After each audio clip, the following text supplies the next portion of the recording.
Bonsoir à toutes et à tous et bienvenue dans le Club Pancho. Ravi de vous retrouver pour une nouvelle émission. J'espère que vous allez bien. J'espère que vous avez passé une bonne semaine. On se retrouve au soir du match de Montpellier contre l'OGC Nice. Score nul, 0-0. Match nul pour l'OGC Nice. Un point récupéré à Montpellier. On va revenir en détail sur cette rencontre, sur ce point récupéré. L'OGC Nice est toujours virtuellement leader. 2 points, il me semble, devant le Paris Saint-Germain qui joue ce week-end. 3 points devant l'AS Monaco, qui n'a toujours pas encaissé de but, qui n'a toujours pas été mené, qui a enchaîné un nouveau clean sheet. Bref, pas mal de choses à dire. Mais je vais déjà dans un premier temps présenter les chroniqueurs du soir. On est sur une émission 100% Nissar, même si le dernier arrive dans quelques temps, d'ici quelques instants je l'espère. Déjà on a le plaisir, l'honneur d'accueillir Anto qui est avec nous ce soir. Salut Anto, comment tu vas? Salut, bah écoute, ça va, hein, on est encore bien placé à la trêve. Je pense qu'on pouvait pas imaginer ça avant la saison, donc on va être quand même content de ça. Et puis voilà, et toi tu vas bien? Bah écoute, ça va. Ça va. On n'a pas spécialement vécu un très très grand match de football. On y reviendra en détail.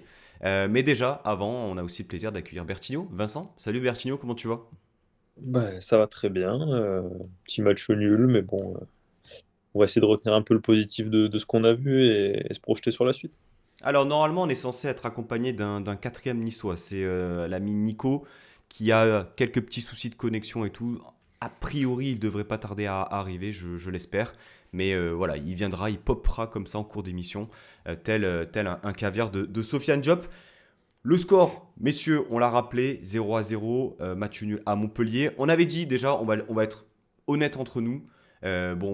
Anto est éternel optimiste, vous voyez une victoire de l'OGC Nice 3-1.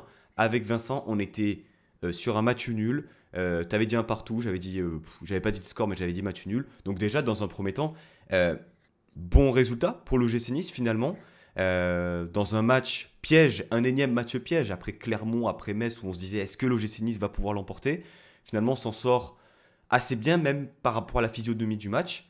Bertino, je commence par toi. Satisfait du coup de ce point? On peut pas dire pleinement satisfait non plus, parce que je pense qu'il y avait la place de faire mieux, notamment sur le plan offensif. Après, voilà, on va pas se plaindre non plus. Tu fais match nul, tu n'encaisses pas de but, tu concèdes au final une seule vraie grosse occasion. Donc il y a quand même du positif à retenir et on sait que jouer à Montpellier, c'est jamais facile.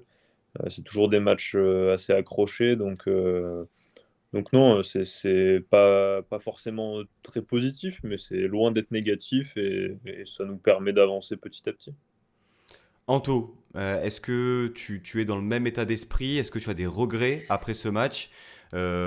Forcément, si vous êtes là, c'est que vous avez vu le match, hein. Montpellier a touché le poteau une fois, s'est procuré sans doute la plus grosse occasion de la rencontre. Il y a eu des situations pour le G6, on y reviendra. Mais Anto, déjà de prime abord, dans un premier temps, ton ressenti, est-ce que ça te va finalement? Est-ce que ce match, on le disait un peu avant l'émission, c'est un match qui était écrit d'avance finalement, autant dans le score que dans le scénario? Ouais, après c'est un match. En fait, dans la physionomie où on est depuis le début de la saison, bah tu bonifies un peu ton début de saison, ce qui est pas mauvais en soi. Après, moi j'en attendais un peu plus. C'est sûr qu'on aurait aimé avoir un peu plus d'entrain devant pour essayer d'aller marquer. Mais finalement, est-ce que ça se joue pas à une frappe qui part bien de Thuram et ben, tu gagnes ton match 1-0 comme on a su le faire toute la saison? C'est un peu dommage, mais bon, c'est quand même un bon point. Quand même un bon point. Et alors, vous ne le voyez pas encore à l'écran, mais normalement, on a Nico, alias Naninho sur Twitter. Nico, est-ce que tu nous entends? Moi, je vous entends très bien. Oh oui, c'est bon Oh ça. là Oh, c'est bon ça. Alors, Le crack. c'est une émission spéciale puisque Nico, comme vous voyez, n'est pas dans une voiture. Donc, rassurez-vous, la prochaine, il sera dans une Dépité. voiture. Mais là, Ah, Nico, salut, tu vas bien? Ça va et vous, les gars, désolé, hein. Non, non, il n'y a pas de souci, t'inquiète pas, toujours le bienvenu dans l'émission. On était en Ok. train de questionner tout le monde sur ce résultat, ce match nul du gym. Toi, ton ressenti, est-ce que tu es satisfait de ce point-là? On n'encaisse pas de but. On aurait pu passer proche de la correctionnelle, finalement, sur certaines situations. Un peu de regret aussi, peut-être, d'avoir pas été tranchant offensivement. Tu te situes comment par rapport à ça? Oh, moi, j'ai beaucoup de regrets parce qu'au final, ils sont dangereux sur le poteau qu'ils vont en première, sur Adams. Le reste, ils ont rien du tout, quoi. La tête, en seconde période, il est hors jeu de 6 mètres. Ils ont absolument rien, si ce n'est des longs ballons. Moi, ce qui m'embête, c'est que dans le dernier geste, on n'est pas tranchant. Il y a des situations de frappe qu'on prend pas avec Guessant, avec Barre, avec Mofi. Euh, Quand tu frappes pas au but, tu peux pas marquer. Donc, moi, c'est juste des regrets par rapport à ça. Sinon, je trouve qu'on fait un match dans la lignée des précédents, si j'occulte Rennes, qui est vraiment notre meilleur match. Le reste, j'ai pas vu énormément de progrès ni de mauvaises choses. On a manqué de tranchant. On n'a pas bénéficié d'une très bonne pelouse aussi, je trouve. Mais sinon, à part ça, dans la lignée de ce qu'on propose depuis le début de saison. Ouais, effectivement, solidité défensive, ça on l'a vu. On parlera aussi parce que au final on termine alors avec 3 cartons jaunes, du moins en défense, ce qui est une chose assez rare pour être souligné. J'ai l'impression, alors on va en parler, mais déjà j'ai l'impression que psychologiquement on est un peu rentré dans le piège que nous avait tendu Montpellier. On savait qu'il y avait une ambiance qui était quand même un peu alors hostile, il n'y avait pas énormément de personnes à la Mosson ce soir. Mais on savait aussi que ça allait pas forcément se jouer uniquement dans les jambes, mais aussi dans la tête. Est-ce que, Anto, ces cartons jaunes, tu y vois comme un signe aussi où on a peut-être été tout simplement ouais, mis en danger dans les situations, peut-être pas forcément dans les occasions, tu vois, mais psychologiquement du moins, atteint. Non, je pense pas. Je pense que c'est des cartons jaunes. Globalement, on prend des cartons jaunes intelligents la plupart du temps. On va dire qu'il y a que Rosario qui, je trouve, sur l'ensemble du match, a été très en difficulté, souvent en retard. Et en fait, il est de la première où il est en retard, il fait une belle faute quand même qui mérite le jaune. Après, ils en méritent aussi, tu vois. C'est ça qui est dommage dans ce match-là. C'est qu'il y a un mec, notamment Ferry, qui a fait ce qu'il voulait. Et tu vois, tu joues pas sur le pied d'égalité. Donc, non, on est un peu en retard de temps en temps, des fautes intelligentes, notamment Barre qui fait une super faute. Et franchement, encore, franchement, Même quand il prend jaune, il fait un truc bien. C'est fou hein, quand même cette saison. le déjà nommé MIP. Hein. Ouais, c'est vrai. Non, mais alors on va prendre les choses chronologiquement. Déjà, peut-être dans un premier temps, la composition, Vincent, parce qu'il y avait une grosse question. Est-ce que Lotomba allait faire son retour dans le 11? Est-ce que ça allait décaler Rosario au poste de numéro 6? Si Rosario restait défenseur droit, qui allait jouer numéro 6? Finalement, ça a été Kefren Turam. C'était surprenant. Donc, il a joué finalement le même style que Youssouf, à savoir réintégrer un peu la défense centrale sur les phases défensives. Peut-être plus de projection aussi, on l'a vu à de nombreuses reprises être dans les 30 derniers mètres. Le choix, déjà, t'en as pensé quoi? Et la prestation globale de Thuram? Bah, le choix, moi je pensais qu'il allait mettre Boudaoui en 6 parce que avec son activité, sa capacité à couvrir les espaces, ça me paraissait plus logique.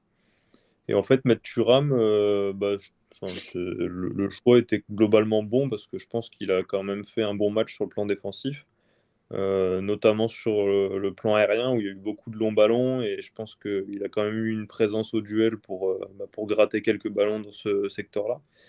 Donc globalement, le choix était bon et je pense qu'on n'a pas été trop mis en difficulté. On n'a pas trop ressenti l'absence de Youssouf non plus dans ce secteur. Et Thuram, hormis sa maladresse dans la surface adverse, globalement, il fait un match très correct. Nico, ce choix de Thuram, j'ai l'impression qu'il était dicté aussi par rapport au physique de Accor Adams parce que c'était quand même une belle bête. Hein. Même techniquement, je l'ai trouvé même très intéressant. Et ça m'a fait penser aussi, alors je l'ai dit lors du Space, à la déclaration qu'avait eu Galtier lors de la préparation estivale lors de sa prise de fonction, qui avait fait rentrer Thuram aussi à un poste de défenseur central. Je ne sais plus lors de quel match c'était. Et à la question pourquoi lui avoir donné ce rôle-là, il avait répondu quelque chose comme ça manque peut-être d'intensité défensive, de duels gagnés. Est-ce que ça t'a étonné déjà de le voir à ce poste-là, toi, Nico? Et finalement, sa copie, elle est plutôt intéressante. Et paradoxalement, on l'a surtout vu offensivement. Non, moi, j'ai trouvé le choix, comme le disait Vincent, très bon. Depuis le début de saison, je le trouve en net progrès dans le domaine défensif. Et en plus, il est capable d'apporter ce que n'apporte pas Youssouf avec ballon, c'est-à-dire de la projection. Je trouve que au-delà de son travail défensif, les trois se sont très bien suppléés au milieu parce que quand Thuram montait, il y avait ou Boudaoui ou Sanson qui venaient derrière compenser la montée. Donc, globalement, au milieu, on n'a pas trop ressenti l'absence de Youssouf. Euh, Au contraire, j'ai trouvé Todibo et Dante un peu moins sereins que d'habitude, notamment en première sur certaines interventions, sur des transmissions faciles. On a vu Dante être pris 2, 3 fois. Adam, ça fait un gros match, mais pas étonnant non plus par rapport à son début de saison. Mais sinon, moi, ce qui m'embête, ça va être l'absence de Boudaoui la semaine prochaine, enfin, contre Toulouse, pardon. Parce que le mec, il fait une faute, il prend jaune de suite, alors que, comme le disait Anto, t'as Ferry qui fait 50 000 fautes, qui fait que parler. Tu vas là-bas, à chaque fois, c'est un bourbier. Donc, c'est plus ça qui m'embête, parce que quand on voit le match que fait encore Boudaoui aujourd'hui, je sais que je l'adore, mais c'est un Effectivement, il a. facilitateur de jeu, c'est Ouais. incroyable. Et on y reviendra parce que j'aimerais aussi qu'on aborde le cas Morgan Sanson. Alors, on se l'est dit un peu avant l'émission. Moi, je vais donner un peu mon avis sur Thuram. Alors, intéressant, qui partait de plus loin aussi. Donc, dans la projection, ça a pu lui permettre de grappir beaucoup plus d'espace que s'il partait de plus proche de la ligne adverse. Ça, je pense que ça a bénéficié à son jeu et c'est ce que dit Matt, hein, sur le chat. Maintenant, Sanson, lorsque je vois le match de Sanson, je me dis, est-ce que Thuram n'aurait pas été plus utile plus haut sur le terrain, Anto? Ben, peut-être après, je pense que c'était peut-être aussi tactiquement sur les phases offensives. Tu sais que Savanier, c'est pas le mec qui défend le plus. Et justement, il laissait beaucoup d'espace à Thuram. Alors, est-ce que c'est pas un choix tactique aussi pour ça, de le laisser venir? On l'a vu, il l'a fait énormément de fois. Donc, c'est possible. Moi, tu sais que je suis très réservé sur Sanson. C'est pas un joueur que j'apprécie le plus hautement dans l'effectif. Mais qui tu mets après? Moi, je voulais Belayan, mais bon, apparemment, il jouera pas cette saison. Donc, on verra. Parce que tu aurais replacé Rosario en 6 avec un Non, Lotomba qui allait faire pas prêt, je non, pense. non, enfin, je sais pas, mais j'ai pas trouvé Sanson, on va demander l'avis de Vincent, mais moi, à titre perso, j'ai pas trouvé Sanson à son avantage. J'ai même trouvé que lorsqu'il avait la possibilité d'accélérer le jeu par la course ou par la passe, il revenait régulièrement vers l'arrière. Il n'a pas été, on va dire, il n'a pas eu Tranchant. tranchant. Voilà, il n'a pas eu un apport réellement positif à chaque fois qu'il avait la possibilité de le faire. Et c'est un sentiment global, mais est-ce qu'il fallait vraiment qu'on rentre dans le but pour marquer, pour tenter de marquer? Enfin, il y a des moments où il faut ne plus être altruiste. Et je pense que c'est pour ça aussi que la board est rentrée. C'est parce que la board, il a un côté un peu instinctif. Il peut déclencher à 25-30 mètres. Mm. Euh, Nico, je te vois rigoler. Ah, moi, j'ai du mal à l'aborder sur un côté, je peux pas. Oui, Je sais pas mais comment. c'est plus par rapport au style. Là, je te parle du style. Il Mais en rentre, fait, je pense il que a la board, c'est il a le une seul qui est demi-situation, spontané. tu vois, ouais, il est spontané, quoi. Comme la frappe qui passe à rien, il a le ballon, il frappe de suite. Sur Ouais, ça, mais je te ça nous a rejoins. manqué offensivement, tu vois. Ah oui, oui, complètement. Sur ça, je suis d'accord. Donc, voilà, je questionne plus, oui, est-ce que, bon, finalement, Rosario a fait son match aussi à droite. T'en as pensé quoi, Vincent, toi, de ce match de Rosario?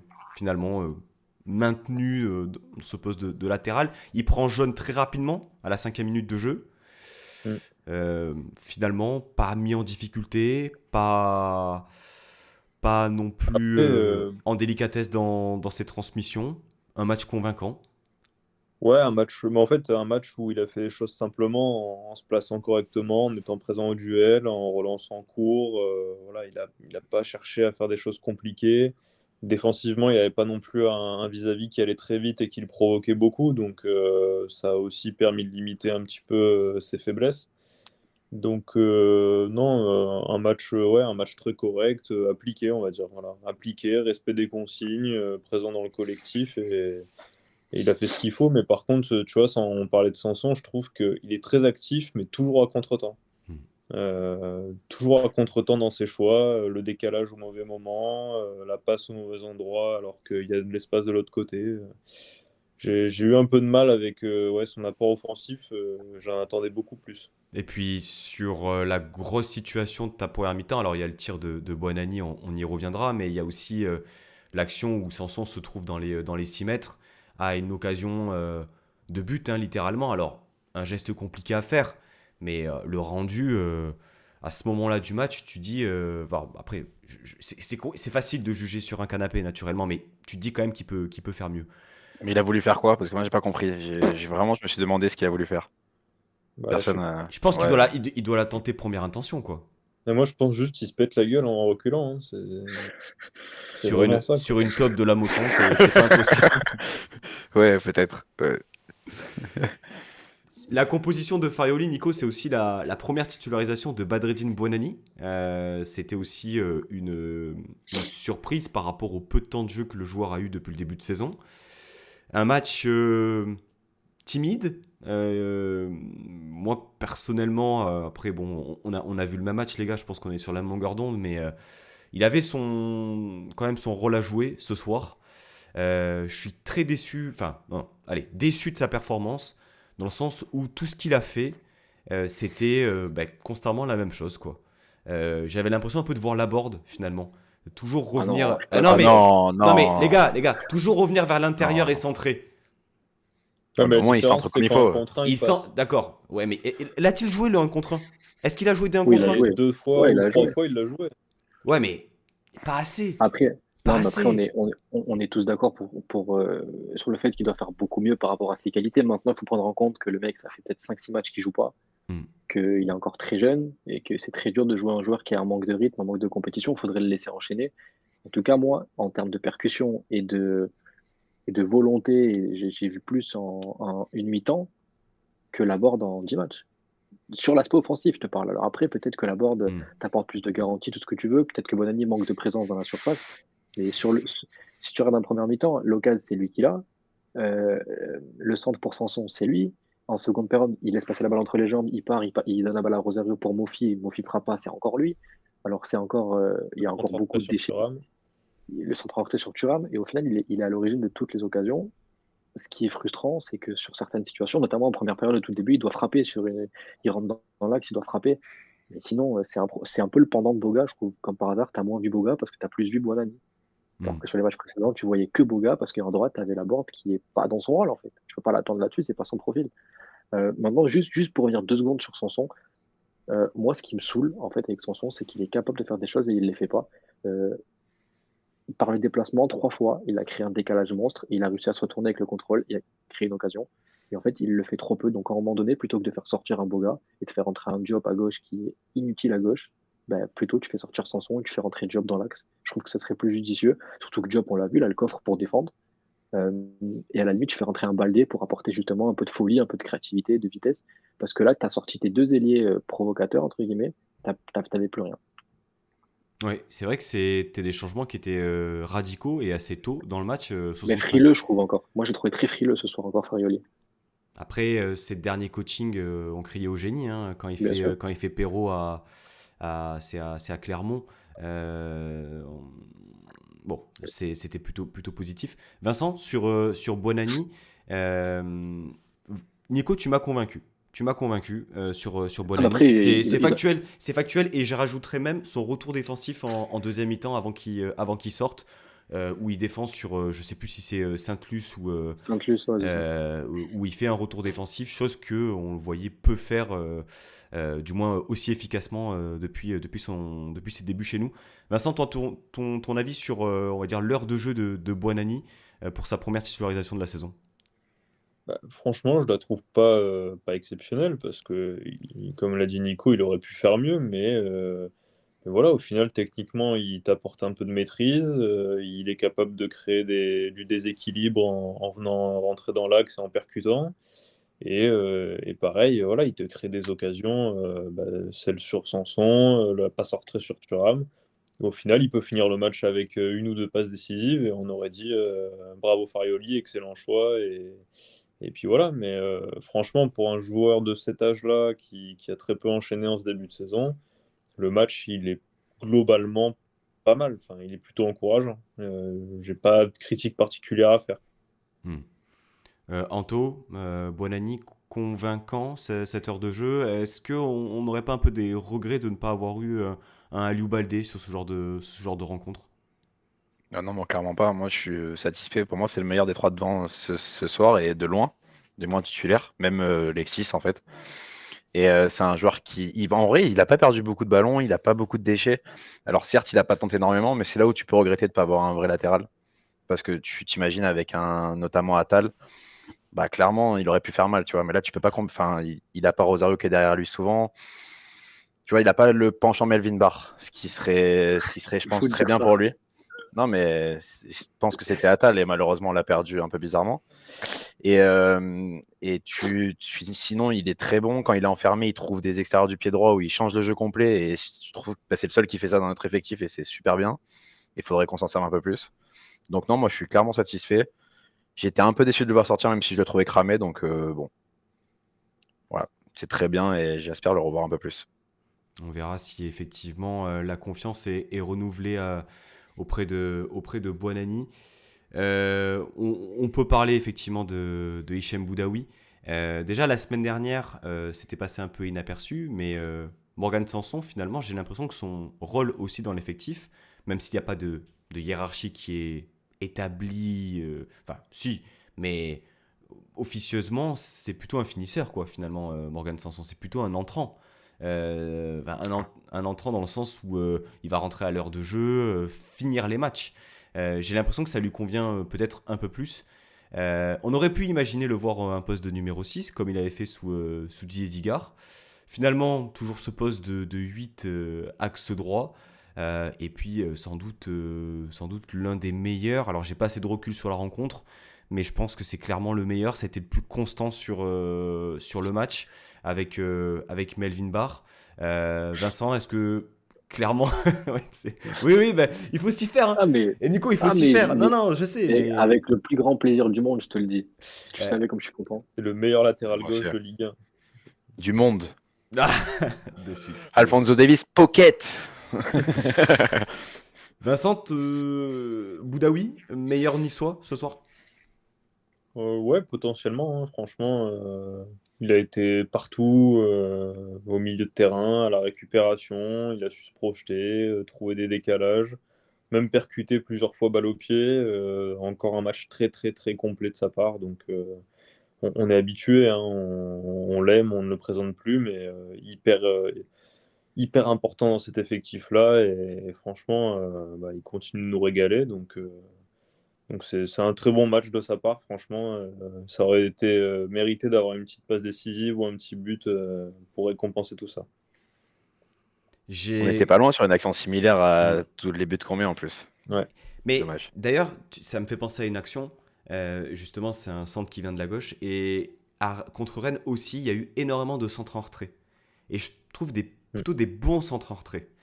Et je trouve que c'est surtout les personnes qui sont dans la surface qui sont mal placées. Parce que le centre de Barre, je ne sais plus si c'est en première ou en deuxième mi-temps, si tu en as un qui coupe un peu plus tôt au deuxième poteau, ben je crois que c'est Boudaoui encore, il y a but, quoi. Ouais. Ouais, il a un mètre de Euh, retard. c'est dommage parce que les centres sont plutôt bons. Donc bon, voilà. Anto sur Boudaoui, confirmation. En fait, depuis son arrivée à l'OGC Nice, tu le trimbales piston droit, milieu défensif, 8 milieu droit, ailier droit, un peu partout. Peu importe le dispositif que tu joues, ça fait quelques années quand même que bah, il met tout le monde d'accord, quoi. Tous les coachs, toutes les tactiques confondues. Je pense que, stat à l'appui, je pense que c'est lui qui court le plus. Du moins, à la Comme mi-temps, d'hab. c'était lui. Encore une solide performance de Hicham. Bah ouais, mais on n'est pas étonné en fait. C'est Boudaoui. En fait. Moi, j'ai pas compris pourquoi il a pas commencé la saison titulaire. Bon, voilà, c'est mon avis. Je pense que c'est le mec que tu ne peux pas bouger de ce milieu de terrain. Autant les autres, tu les mets un peu sur le banc, ça me dérange moins que lui. Et puis, bah, à chaque fois, tu le mets sur le banc, il revient. Et tu te dis, bah, en fait, c'est lui le boss. Il est partout. Tu sais même pas comment il fait des kilomètres parce que tu le vois pas, mais il est toujours au bon endroit. Il a toujours le ballon. Il le perd jamais. C'est impressionnant. Ce mec est trop fort. Et on a une trop de chance d'avoir ce mec à Nice. Franchement. Avec un potentiel encore très élevé. Parce qu'on en parlait la semaine dernière, mais s'il arrive à corriger certaines choses dans les 30 derniers mètres, Mais euh, il serait plus à Nice. oui, oui, c'est vrai. C'est vrai. Ouais, donc laisse-le avoir du déchet parce que pour moi, c'est déjà encore une anomalie qu'il soit là après autant de temps et qu'il Il, soit co- il autant. commence à stater, hein, attention. Ouais, mais c'est pas normal qu'il soit autant sous les radars encore, tu vois. Enfin, Ouais, Ouais, mais je suis tu vois, la d'accord. cote sur le marché aujourd'hui, il vaut pas plus de 10 millions d'euros, hein. c'est fou. Enfin, c'est un facilitateur de jeu. J'ai en tête en première mi-temps une petite déviation qui paraît toute simple, Hmm. mais n'importe quel milieu serait reparti à l'opposé en une touche. Lui, il va faire la remise. Le mec qui court 15 km par match, il est partout à la fin. Celle sur Guessant, c'est encore lui. En fait, à chaque fois, tu te dis, ah, mais peut-être qu'il va sauter Boudaoui parce que c'est de la concurrence. Et puis à chaque fois, il finit par s'imposer et tu peux plus le sortir. C'est terminé. Mais absent lors du prochain match, alors là, il va y avoir une énième trêve internationale, hein, toujours un plaisir, hein. La trêve internationale mensuelle. Boudaoui absent contre Toulouse, Youssouf absent également contre Toulouse. Ça fait 2 milieux de terrain titulaires dans le 4-3-3 de Francesco Farioli. Comment est-ce que va jouer l'OGC Nice lors de son premier match, enfin prochain match plutôt, qui peut prendre place dans ces trois du milieu? Peut-être aura-t-on la chance de voir Sofiane Diop? Moi, je pense pas. Je pense que Lotomba sera de retour. Donc, il va récupérer Ouais. son couloir droit. T'as Rosary qui va jouer en 6 et Sanson Thuram. Donc, Moi, je je vois la pense même chose. que ça va être du classique, je pense. Ouais, bah, de toute façon, je pense que tout le monde s'attend à ça. Ça manque un peu de folie, Après, non? Et après, c'est pour ça qu'ils sont à la recherche d'un milieu créatif pour cet hiver. Ah, Ah, d'accord. ouais. Ouais, non, mais tu vois, voilà. on a les mêmes infos. Nous, on n'a pas toutes les infos, tu vois. Nous, on est là, on parle d'un Ouais, non, match. c'est ce qu'on m'avait dit, qu'on attendait peut-être un peu plus de Sanson et qu'on s'est dit que bah, un milieu en plus, suite aux blessures à répétition de Claude Maurice, etc., bah, c'était peut-être pas idiot. bon, j'ai mon prochain trade mercato, c'est parfait. Ouais, t'en as plein, Euh, hein.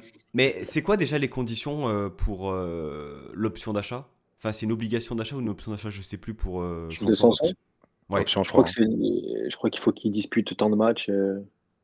Ouais, je Après, sais c'est un pas. mec, enfin, personnellement, je suis un peu déçu de son apport jusqu'à présent, mais c'est un mec que je conserve sans problème dans l'effectif, moi. Dans la rotation.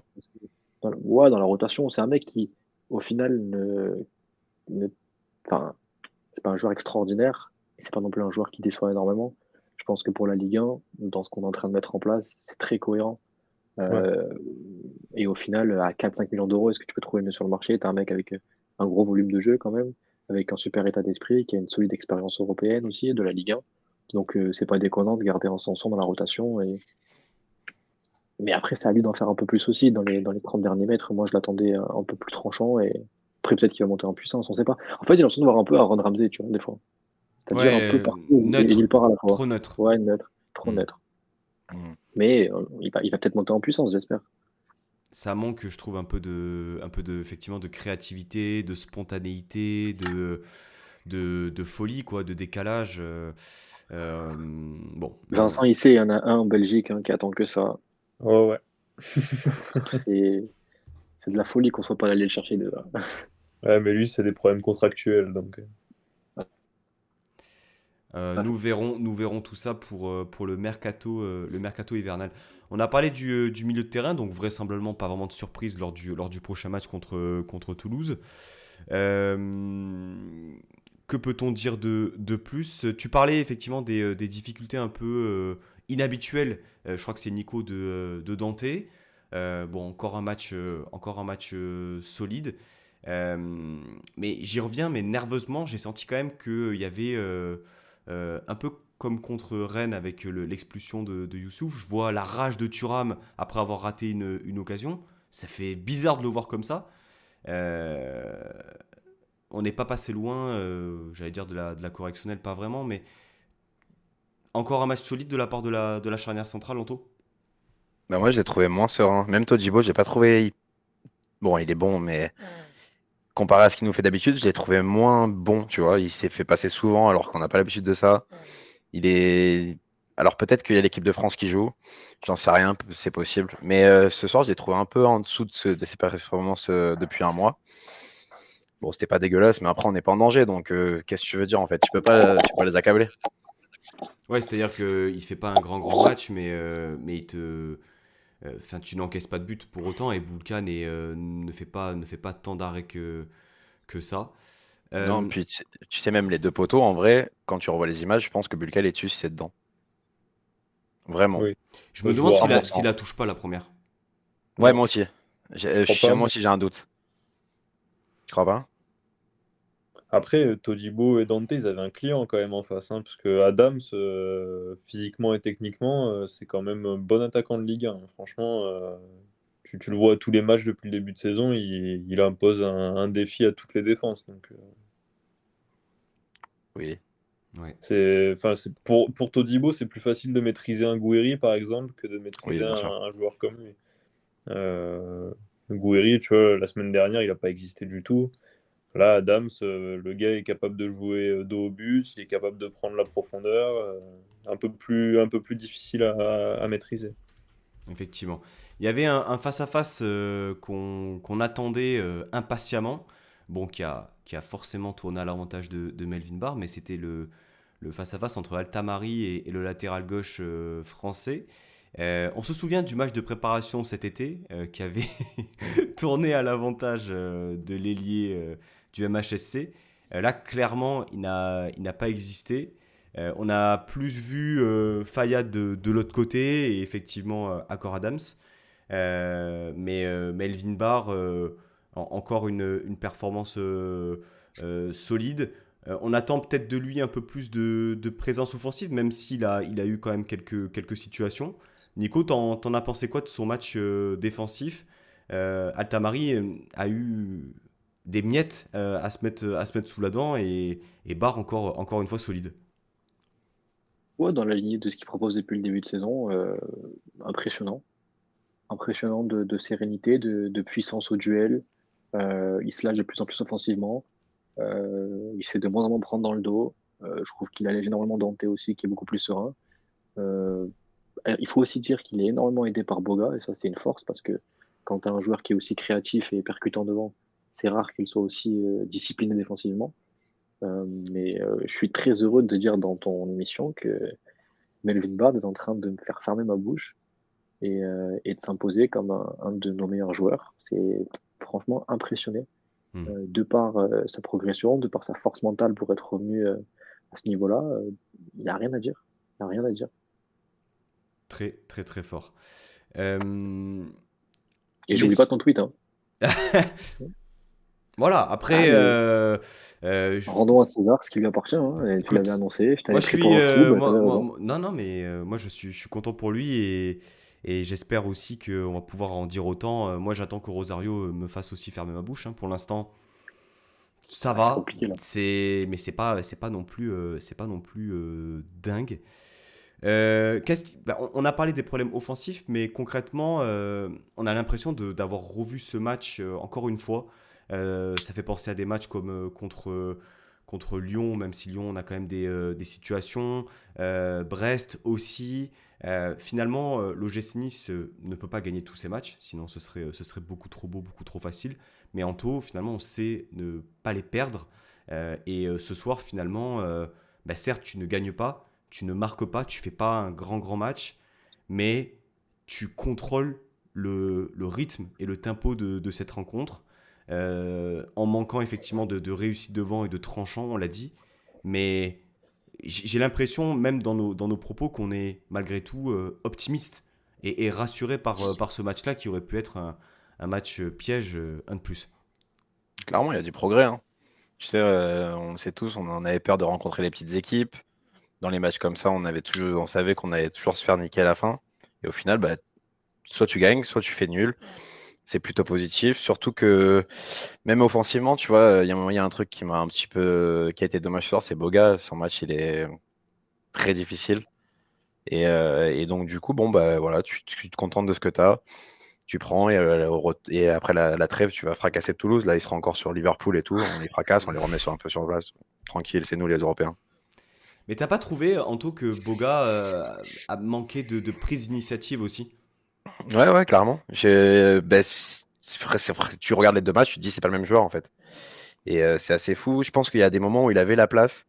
Autant, faut pas qu'il le fasse tout le temps, mais il aurait dû le faire beaucoup, beaucoup plus. Je sais même pas s'il l'a fait une fois. Donc c'est un petit peu dommage. Et surtout que Fayez Sako, pour moi, c'est pas un joueur qui est très stable défensivement. Donc Bah, il aurait pu c'est le c'est pousser. surtout ça, moi, qui m'a posé question. Et autant de l'autre côté aussi par rapport à Bonani, qui avait Saint-Luce, qui fêtait sa première titularisation depuis Perpète et qui était en phase encore de reprise. Euh, j'ai trouvé dommage, en fait, de ne pas plus chercher le un contre un, la percussion. Et c'est pour ça que Bonani, effectivement, factuellement, vous avez raison, il est sur toutes les offensives. Mais on aurait pu aller chercher plus loin, aller chercher un décalage, d'autant plus que Barr était présent concernant Boga. Ouais, mais Euh, tu vois, par contre, à contrariori, peut-être que ça rejoint ton premier point. Peut-être que si c'est Thuram à la place de Sanson, il combine mieux et peut-être qu'il arrive plus à trouver l'espace, je sais pas. Ouais, ça c'est vraiment le foot fiction. Vincent, Oui. t'en penses quoi? Est-ce que on se fait un peu ce rapprochement-là à la mi-temps? Est-ce qu'on peut appeler ça de la frilosité? Est-ce que un manque peut-être de physiquement, est-ce qu'on n'était peut-être pas forcément aussi frais que contre Rennes? Euh, c'est dommage de ne pas avoir su exploiter, je vais pas dire la faiblesse des latéraux de Montpellier, mais du moins, c'était pas leur point fort, vraisemblablement. Ouais, bah, on peut appeler ça de la frilosité, mais faut aussi ne pas comparer avec le match contre Rennes où tu avais un bloc de Rennes qui était vachement élargi, où tu Mm. avais plus d'espace pour enchaîner. Là, quand même, Montpellier, je les trouve pas impressionnants du tout, mais au moins défensivement, ils étaient organisés et ils n'ont pas laissé d'espace non plus. Donc, t'as pas d'espace pour faire des appels, personne pour créer du déséquilibre et des brèches. Et en fait, du coup, bah, ça ouvre aucune porte à nos ailiers. Donc, oui, Boga, je pense que sur certaines situations, ce soir, il pouvait faire quand même mieux. Jouer quelqu'un un contre un, voilà, provoquer un peu plus, mais il a quand même été bien maîtrisé. Et je pense que tactiquement, on n'a pas trouvé la clé à ça, surtout. Mm. Nico, le point de progrès, on le connaît et on le répète depuis ces dernières semaines et depuis le début de saison, c'est l'animation offensive. Mais l'animation offensive, ça ne concerne pas uniquement les trois joueurs offensifs, c'est aussi le lien avec les milieux de terrain. Est-ce que pour toi, véritablement, le step, il est aussi à aller chercher sur ce critère de jeu-là, ou tu vois d'autres choses éventuellement? Bah, moi, déjà, l'animation, je la trouve pas mauvaise, maintenant. Je trouve que systématiquement dans le match, alors ça paraît peu parce qu'on a beaucoup le ballon et qu'on le fait beaucoup tourner entre les défenseurs, entre Todibo et Dante, mais au final, par mi-temps, tu as 5 ou 6 situations où tu te retrouves dans les 30 derniers mètres avec des situations de centre dangereuses, avec des centres en retrait, avec des possibilités de frappe que tu ne saisis pas.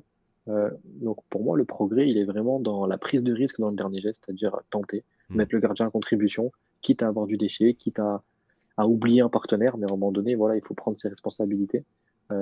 Parce qu'après, dans ce que l'on fait offensivement, même si parfois c'est brouillon, même si parfois bah, t'as pas l'impression que c'est le football de Favre qu'on pouvait voir, mais t'as souvent des décalages. Là, Vincent l'a dit, tu avais un bloc équipe de Montpellier qui était très très bas, qui t'attendait, je pense, à 5 derrière, donc c'était compliqué de trouver des espaces, et malgré tout, on a réussi à chaque fois, dans chaque mi-temps, à trouver 5 6 situations intéressantes que d'habitude on négocie un peu mieux et qui nous permettent de mettre un but. Aujourd'hui, on l'a pas fait. Euh, Il n'y a rien de dramatique. Moi, quand je vois Thuram qui joue 6 et qui est capable de se créer une grosse situation de but et une ou deux autres aussi où il doit mieux faire, je trouve ça positif. Ça veut dire qu'on est capable de se projeter en nombre. Euh, donc, on est encore une fois, comme je disais tout à l'heure, sur la lignée de ce qu'on propose depuis le début de saison. Et c'est déjà, je trouve, très très positif. Toujours cette recherche aussi de variation entre le jeu court, le jeu de position, le jeu long aussi. Ça fait penser un peu aux déclarations de Farioli par rapport à sa garde-robe, hein, utiliser différentes tenues au sein d'un même match. On a vu que il y avait de la volonté de chercher dans le dos de la défense. Alors ça n'a pas forcément fonctionné aussi bien que sur les dernières sorties, mais il y a toujours cette recherche on va dire, de mixité, de variation. Mais c'est vrai que ça manque ouais, peut-être de joueurs à un profil bien particulier, hein, sans doute, hein, autant au milieu de terrain qu'offensivement sur le côté droit. Mais bon, on le répète, c'est beaucoup plus simple, je pense, de bien défendre que d'attaquer et de marquer des buts, quoi. Qui reste quand même la chose la plus compliquée au foot, selon moi. Anto, ton dossier, ta performance, ton coup de gueule, ton top, ton flop. euh, je te laisse le temps de Bon, réfléchir. les tops, on les a un peu fait, je pense, on a fait le tour. Juste un petit mot. Terem, c'est mieux. C'est bien, continue, ça va venir. Moi, j'avais dit qu'il allait marquer 2 buts, il a pas fait un tir, donc bon, j'étais pas trop mal sur les pronos. Et après, mon flop, c'est les changements. C'est même pas à Farioli que j'en veux, c'est aux mecs qui sont rentrés sur le terrain. En fait, bon, Laborde, il fait sa rentrée, mais Guessant et Diop, ouah, les gars, si vous avez pas envie de jouer, restez sur le banc, en fait. Mettez Aliou Baldé, lui, tu sais qu'il va courir. Mais putain, les deux, j'avais l'impression qu'ils étaient pas là, en fait. Il n'y a pas de pressing, il n'y a rien. Diop, il a perdu tous ses ballons. Pourtant, tu sais que je l'aime énormément, hein. Mais là, je sais pas, j'ai l'impression qu'ils rentrent et ils sont pas du tout dans le match. Ils arrivent pas à se mettre dans le rythme et ça m'a un peu déçu, ça. Ce qui est somme toute assez surprenant quand on connaît l'efficacité des changements depuis le début de saison. Mais je te rejoins sur Diop, qui a eu des possibilités, des coups à jouer, mais qui n'a pas été extrêmement fructueux. Nico, je te voyais froncer les sourcils, pas forcément d'accord avec. Non, si, déçu de la rentrée, mais je pense pas que ce soit une question d'envie. Je pense que tu as des matchs où ça te sourit plus. Ouais. Guessant fait ce qu'il peut à chaque fois qu'il rentre. Moi, à chaque fois, j'adore ses rentrées parce qu'il se crée tout, il va toujours se créer la situation ou l'occasion que Terem ne va pas se créer. Bah, je suis d'accord avec toi, mais là, ce soir, enfin, si c'est l'inverse, tout le monde dit Térémophile est fantomatique pendant 30 minutes, tu vois. Bah, moi, je suis un fervent défenseur de Mofi initialement, mais je te le dis sincèrement, j'ai de plus en plus de mal avec ses performances. Je trouve que Non, mais ça, je comprends. Ça, y a pas de problème, tu vois. Je peux comprendre et je suis à peu près d'accord avec toi, même si je trouve que c'est mieux depuis Rennes. Mais là, sur la rentrée qui fait Guessant, bah, si c'est l'inverse, tout le monde, tu vois, tu ah dis qu'il est oui, fantomatique, mon fils. On est d'accord. oui, mais je pense que en fait moi là où j'ai froncé les sourcils, c'est quand t'as dit si t'as pas envie de jouer, reste sur le banc. Tu le dis Ouais, comme mais ça. Ouais, ouais, c'est un peu excessif. On est d'accord. Non, On est non, mais c'est d'accord. parce que je pense que justement c'est ce qui fait notre force cette année, c'est que bah, en fait les mecs ils se mettent le cul par terre pour leur coéquipier. Et en fait j'en parlais avec mon père devant le match et je me disais, tu vois, c'est des matchs où tu te lèves pas de ton canapé, mais au moins tu sais que les mecs ils vont pas tricher, quoi. Même les entrants, tu sais qu'ils vont pas tricher. La board, moi j'ai du mal avec la board, mais quand tu vois la rentrée qu'il fait, premier ballon, il va presser, il va contrer, il va mettre le cul par terre. Donc moi, voilà, si j'avais le mot de la fin, c'est ça, c'est l'esprit d'équipe qui anime le groupe, cette capacité à se sacrifier les uns pour les autres. Et en gardant ce mindset-là, je pense que tu peux aller loin. Ouais, effectivement, mais Laborde, oui, qui malgré ses difficultés, malgré le fait qu'il n'ait pas marqué depuis un certain temps, rentre toujours avec le même état d'esprit, toujours avec la même envie, toujours avec la volonté d'aller Mais, presser, et il a apporté cette spontanéité qui nous a manqué offensivement, comme on disait. mais tu vois, pourquoi il tenterait pas de faire rentrer un Guesson à droite et un Laborde dans l'axe? Laborde, on l'a pas vu dans l'axe encore. Je sais pas, peut-être que c'est pas mieux, mais enfin, ça marche pas à droite pour moi offensivement dans la créativité. Tu le vois, ça fonctionne pas, il se passe rien On avec le l'a ballon vu sur Laborde. certaines séquences contre Wow. Rennes, Ah ouais? à des moments vraiment assez exceptionnels, mine de rien. Et quand tu vois le but de Boga, Mofi, il part de la Mm. droite, hein. C'est vrai que c'est assez ouf, ça. Mm. Ouais, mais même, tu vois, si Ça tu se fais voit qu'il va entrer à droite. Guessant, c'est un joueur qui peut t'apporter un peu de vitesse, un peu de puissance. Pourquoi pas le faire entrer sur un côté? Il défend aussi. Il l'a déjà fait, parce qu'il a déjà fait rentrer à droite. Et tant qu'à faire, tu fais rentrer un Laborde dans l'axe pour essayer quelque chose, pour changer. Ou alors tu leur demandes de permuter. Parce que là, en fait, tu es trop prévisible avec un Laborde sur un côté, c'est toujours la même chose. Il va recevoir le ballon côté droit, il va revenir dans l'axe tout le temps, tout le temps, tout le temps, tout le temps avec une passe en retrait parce que dans son jeu, dans son profil, il n'a pas autre chose. Donc pourquoi pas le mettre plus proche de la surface, lui qui est justement très bon dans le dernier geste et qui est tueur. Vincent, ton avis, est-ce que ce serait pas une bonne chose de voir un Laborde plus axial? Ah oui, mais ça, moi, je le dis depuis le début, la board pour moi, il doit jouer beaucoup plus proche de Mofi ou tout simplement en pointe, hein, tout seul, mais ce rôle sur le côté, ça lui convient pas. Il n'a pas les qualités d'un ailier, il a ni l'explosivité, ni la qualité en un contre un. Même la qualité de centre, elle n'est pas incroyable non plus, donc on le sent qu'il joue en contre-nature, tu vois, il est pas à 100% de ses capacités à ce poste-là. Ouais, effectivement. Bon, en tout Euh, cas, il sera à Saint-Laurent ce soir si vous voulez aller le voir. Lui qui y est tous les samedis.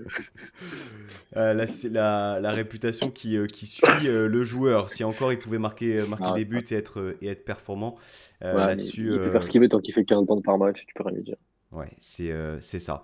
Vincent, ton dossier, ton top, ton flop, esprit l'équipe pour Nico, les changements, là, la vague de changements pour Anto. Est-ce que tu avais voilà, un petit sujet, toi, à aborder en plus de ce qu'on a pu déjà dire? Bah, pas grand-chose, mais toujours le même souci, c'est la non-exploitation de l'axe du terrain, parce que le jeu de Farioli, il est fait pour fixer différentes zones et ensuite trouver des décalages et des 1 contre 1. Et en fait, sur les matchs comme ce soir, tu vois que à aucun moment tu exploites l'axe. T'as personne dans l'axe qui prend ses responsabilités pour percuter, pour trouver une passe verticale. Enfin, je trouve que en fait, là, j'ai l'impression que l'OGC Nice, si tu maîtrises les côtés, bah, tu as maîtrisé ton match. Et Mais tu vois, c'est pour offensivement, ça. Toi qui hein? analyses ces choses-là, toi qui analyses toutes ces choses-là, tu penses pas qu'un job, ce serait plus intéressant dans le cœur du jeu?